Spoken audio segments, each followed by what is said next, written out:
are conversations which we should be having a bit more often, especially with Russia, Ukraine.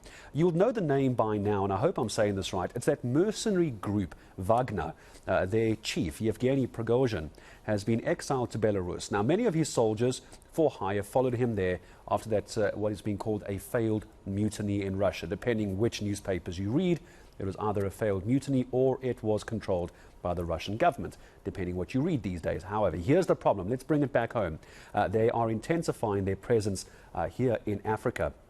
In fact, Mali's military junta has been sanctioned by the US due to their links to the group. So how serious should we be taking Wagner on the African continent? What a pleasure it is to have foreign policy analyst Peter Fabricius making time for me this morning. Hello, Peter. Good to talk to you again.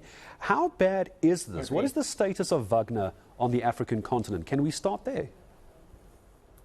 Yeah, I think it still has a very big presence, actually. I think some of the Wagner troops probably withdrew from Africa to fight in the Ukraine war, but not enough to really make a huge difference.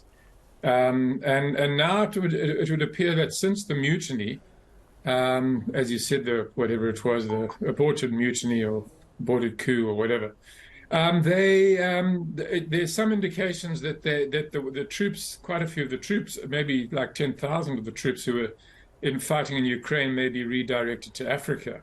So that's very concerning. Their biggest operation is probably Central African Republic, where they seem to have basically captured the state, uphold the government of Faustin Archange Touadéra, the president. They sort of keep him propped up in exchange for mineral contracts. They brutally deal with any opposition.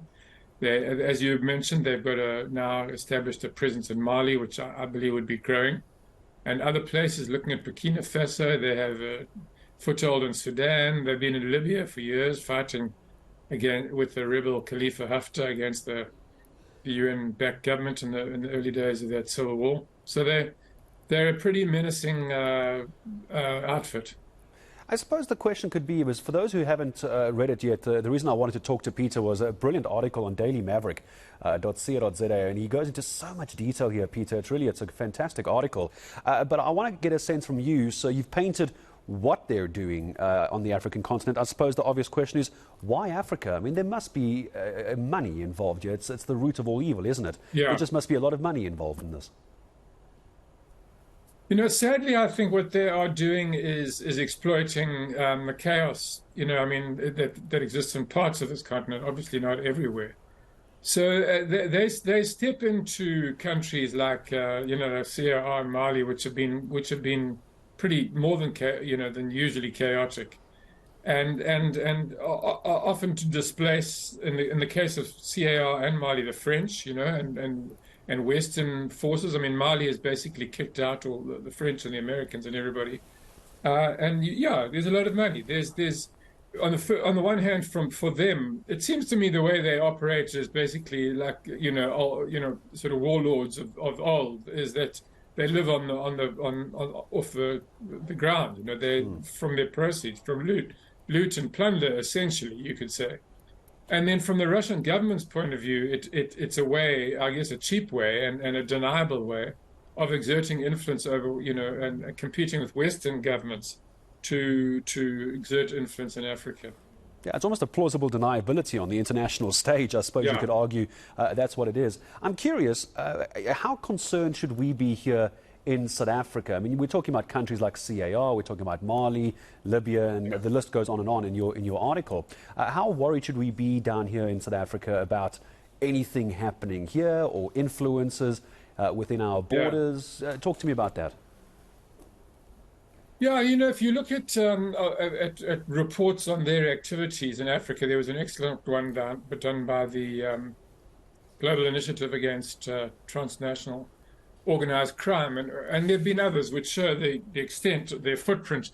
And it's not all military, the Wagner group as a whole, and they're not always clear the links, but they have other operations, like as you say, influences, like they went into Madagascar before the last elections, and kind of were offering money to candidates, and in the hope, and they kept shifting because they didn't know who was winning. Eventually, they apparently paid the current guy, and that would be in exchange for, mining contracts or whatever.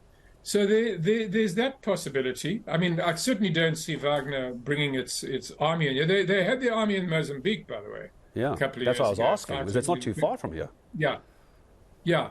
But I wouldn't imagine you're going to see them with boots on the ground here. But you may see them doing other things, That's the part that worries me. Peter, just a very brief one, because we're looking at the visuals. This is obviously from a few weeks ago. I'm not sure if you can see it, but we're seeing when the tanks and that failed mutiny, failed coup, whatever you want to call it, was happening at the time.